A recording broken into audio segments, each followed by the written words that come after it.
Et je donne la parole à son Excellence Sergueï Lavrov, ministre des Affaires étrangères de la Fédération de Russie.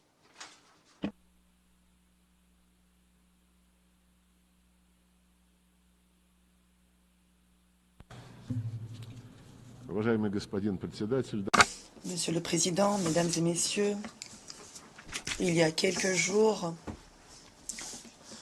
dans ce bâtiment, s'est tenu le Forum de l'avenir.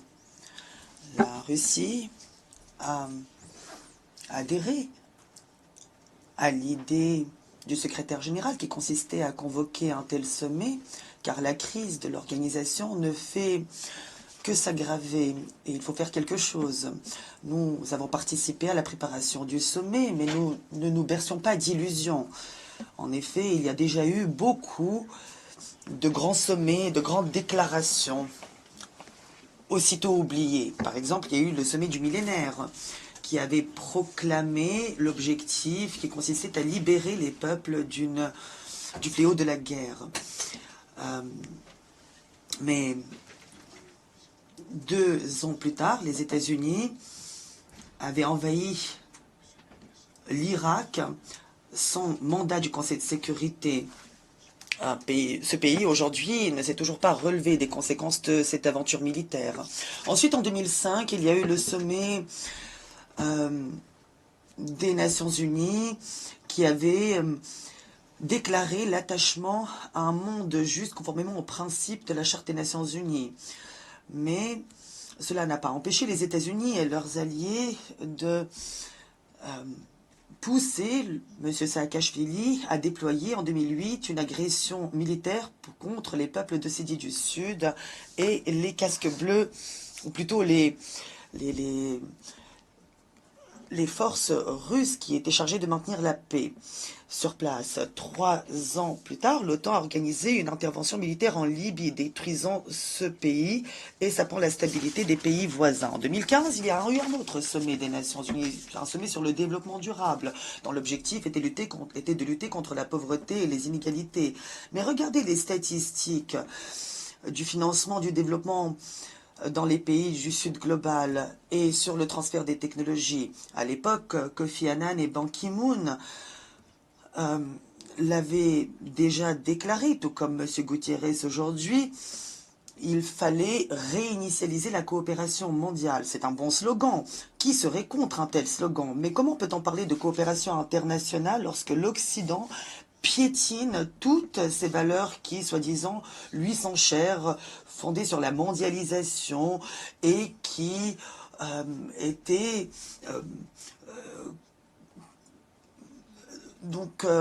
réaffirmées encore et encore du haut de toutes les tribunes. Où est la présomption d'innocence? Où est la liberté d'expression, l'accès à l'information, la concurrence non faussée sur les marchés, sur des règles claires? Le secrétaire général parle de coopération internationale alors même que les pays occidentaux déploient une véritable guerre de sanctions contre une bonne moitié, sinon la majorité des États du monde. Quant au dollar, qu'on nous avait présenté comme un véritable patrimoine de l'humanité tout entière, aujourd'hui il devient simplement une arme.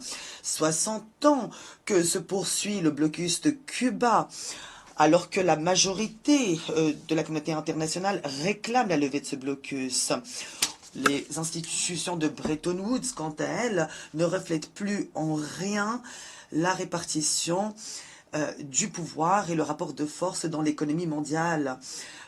Pourtant, l'Occident veut encore et toujours promouvoir ses propres objectifs en s'appuyant sur ses institutions et ses structures. Comme l'a montré le sommet de l'avenir, on cherche encore à diluer le caractère intergouvernemental de notre organisation.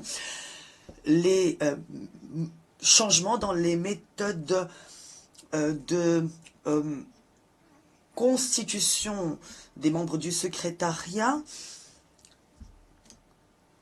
sont bloqués. Aujourd'hui, les postes clés sont factuellement occupés par des représentants d'une minorité occidentale. Le secrétaire général, certes, appelle à la réinitialisation de la coopération mondiale, mais pour cela, il faut d'abord que le secrétariat promeuvent des idées qui nous unissent, proposent des compromis au lieu de trouver des justifications pour que l'Occident puisse intégrer dans le travail des Nations Unies un discours qui ne profite qu'à lui. Il n'est pas encore trop tard, on peut encore insuffler une nouvelle vie au sein de l'organisation, mais on ne peut pas faire cela à l'aide de sommets complètement détachés de la réalité ou à l'aide de déclarations pompeuses qui finalement ne veulent rien dire. Ce qu'il faut, c'est rétablir la confiance sur la base du principe de l'égalité souveraine des États membres. Mais aujourd'hui, la confiance est compromise car l'Occident cherche à contourner les Nations Unies en créant des formats étroits pour créer des pour soi-disant régler des problèmes qui nous concernent tous, comme par exemple la gouvernance d'Internet ou l'élaboration de règles pour l'utilisation et la réglementation de l'intelligence artificielle. Mais comme je le disais, ces problèmes nous concernent tous. C'est pourquoi il faut les régler ensemble, sur une base universelle, sans discrimination. Il faut être honnête et intégrer dans ce processus tous les membres des Nations Unies. Alors que le pacte de l'avenir, par exemple, a été adopté alors qu'il n'y a pas eu une seule séance plénière. Aujourd'hui, ce pacte, qui est à peine né, va rejoindre le panthéon des déclarations qui seront aussitôt oubliées et qui ne fonctionnent pas, bien qu'il soit bien rédigé en langue anglaise, c'est sûr.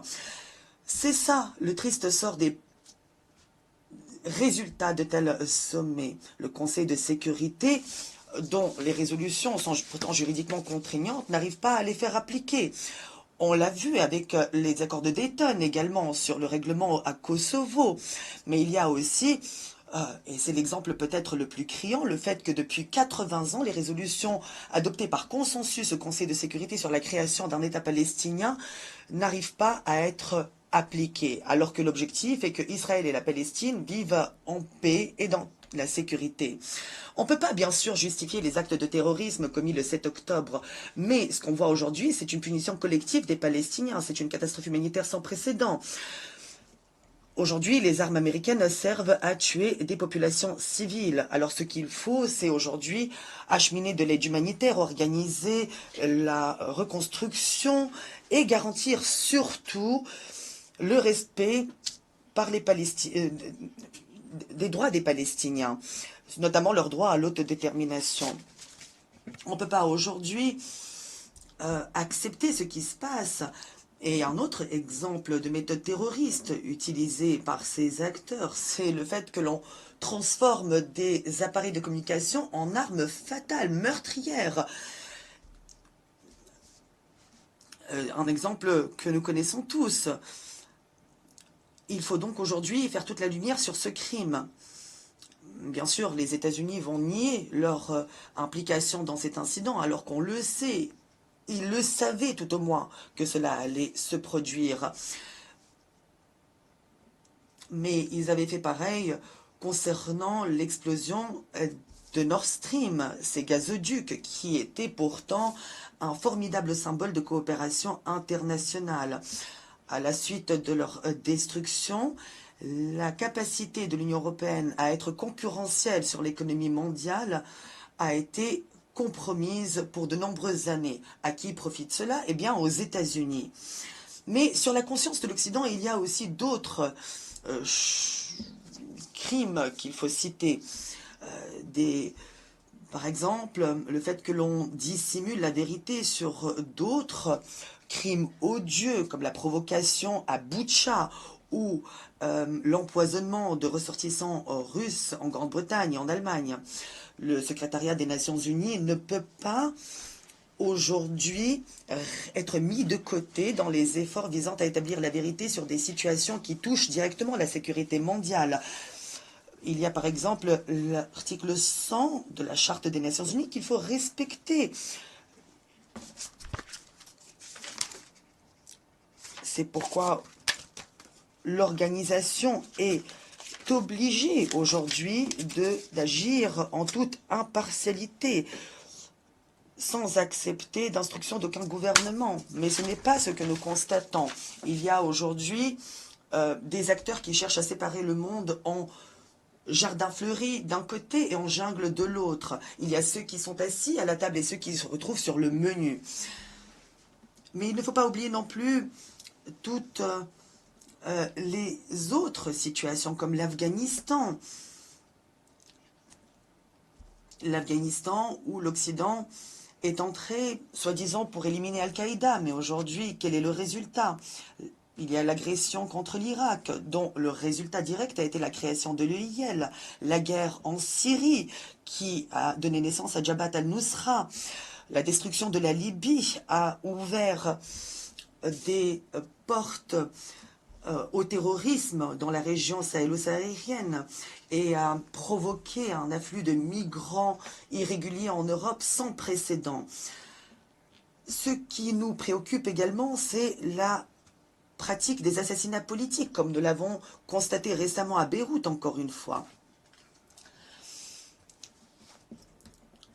L'évolution de la situation dans le conflit arabo-israélien, au Yémen, dans les eaux territoriales de la mer Rouge et dans le golfe d'Aden, au Soudan et dans d'autres hotspots, comme on les appelle en Afrique, reflète un fait irréfutable. La sécurité doit être égale et indivisible pour tous.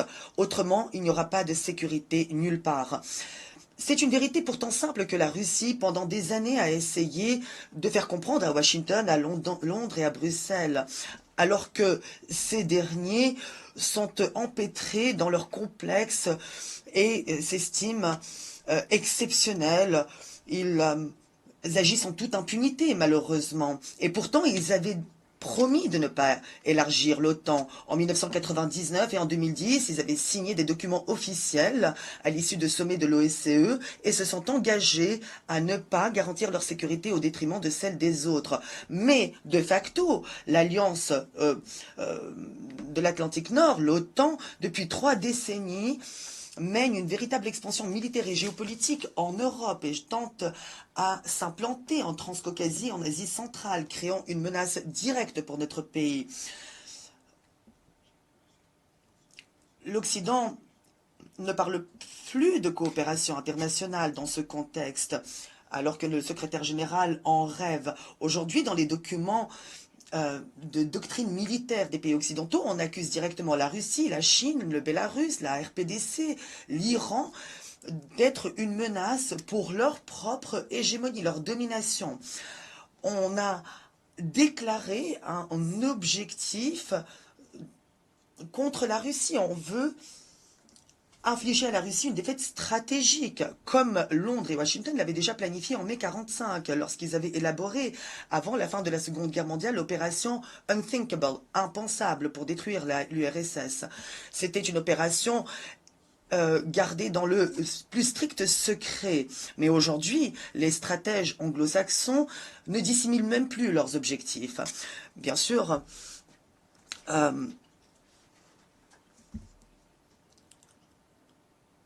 ils essayent de vaincre la Russie en utilisant un régime néo-nazi à Kiev. Et ils préparent la Russie à un véritable suicide. Mais on comprend tous combien il est absurde de parler de défaite stratégique quand on parle d'un pays comme la Russie, qui est une puissance nucléaire, comme tout le monde le sait. On essaye également de promouvoir ce qu'on appelle la formule de la paix. L'Occident parle sans honte de la Charte des Nations Unies. Elle invoque pour défendre, soi-disant, l'intégrité territoriale de l'Ukraine. Mais j'aimerais rappeler à nos collègues au secrétariat des Nations Unies que la charte ne parle pas seulement d'intégrité territoriale, elle parle aussi du respect des principes d'égalité et d'autodétermination des peuples. C'est ce qui a servi de base juridique au processus de décolonisation, qui n'est d'ailleurs pas achevé jusqu'à aujourd'hui.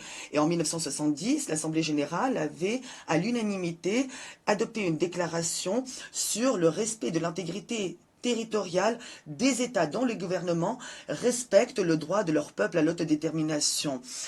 Je souligne que c'est une déclaration adoptée à l'unanimité par l'Assemblée générale des Nations unies après de longues années de discussions et de débats laborieux.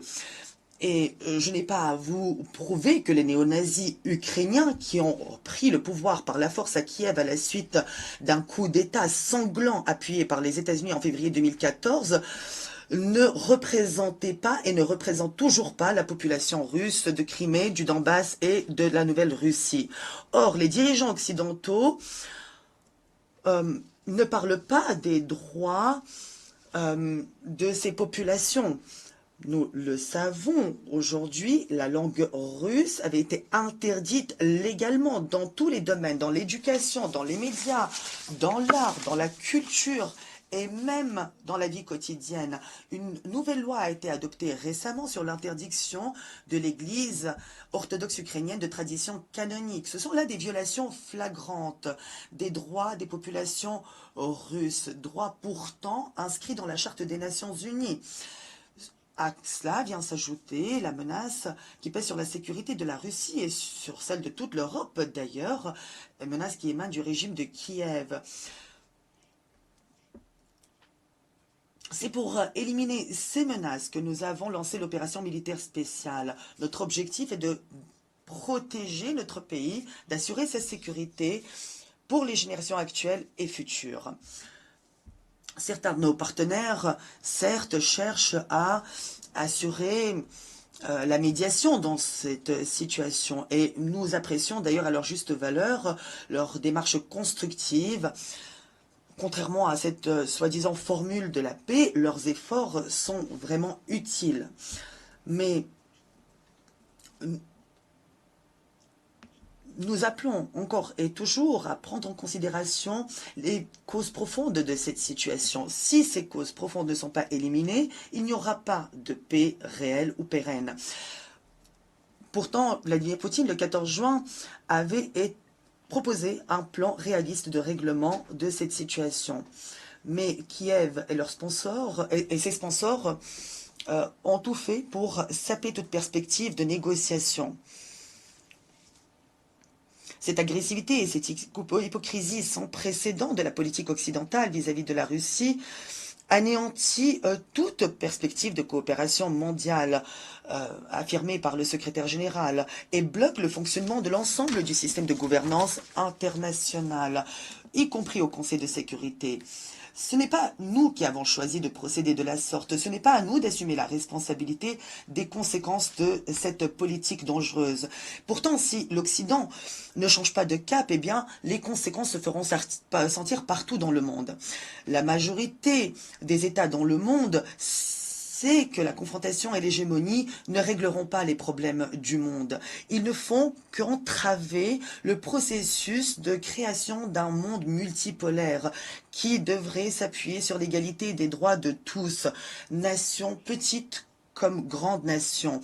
Il faut respecter la valeur de la vie humaine, l'égalité entre les hommes et les femmes, ainsi que le principe d'ingérence dans les affaires intérieures des États. D'ailleurs, ce principe n'a pas été inscrit dans le pacte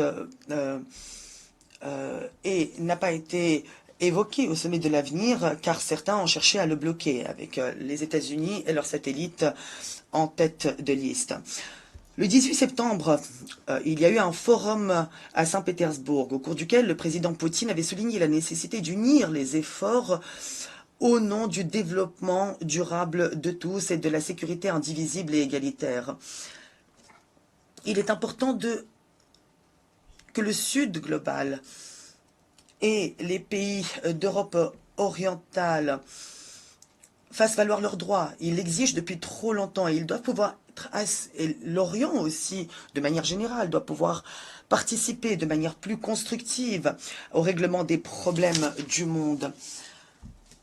Il y a l'Organisation de coopération de Shanghai, l'Union africaine, la CARICOM, la Ligue des États arabes, l'Union eurasiatique économique, la CEI, l'ASEAN, le Conseil de coopération des pays du Golfe et d'autres organisations qui pourraient jouer un rôle plus important.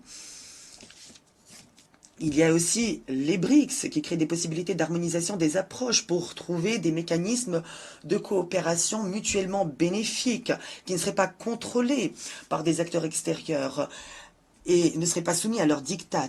Tous ces processus objectifs devront être pris en considération au G20 ou au G7. On ne pourra plus commander comme on l'a fait autrefois. Cette époque est presque révolue. Il faut aujourd'hui tirer les enseignements des expériences passées. Notre pays a lancé des initiatives en vue de créer une architecture inclusive de sécurité indivisible et égalitaire dans l'espace eurasiatique. Et j'aimerais souligner que c'est un dispositif qui est ouvert à tous les États, à toutes les organisations du continent qui seraient prêts à travailler de concert pour trouver des solutions acceptables pour tous en utilisant l'interconnectivité et les avantages concurrentiels de tout un chacun dans cet espace. D'ailleurs, une conférence internationale sera organisée bientôt à Minsk le 31 octobre et parlera de ces questions. Nous ne rejetons pas le dialogue avec l'Occident, il faut le dire. En juillet, sur proposition de la Russie, il y a eu des débats ouverts du Conseil de sécurité sur la question de la mise en place d'un ordre mondial plus durable et plus juste. Pour nous, il est important de continuer de discuter ici aux Nations Unies comme dans d'autres instances.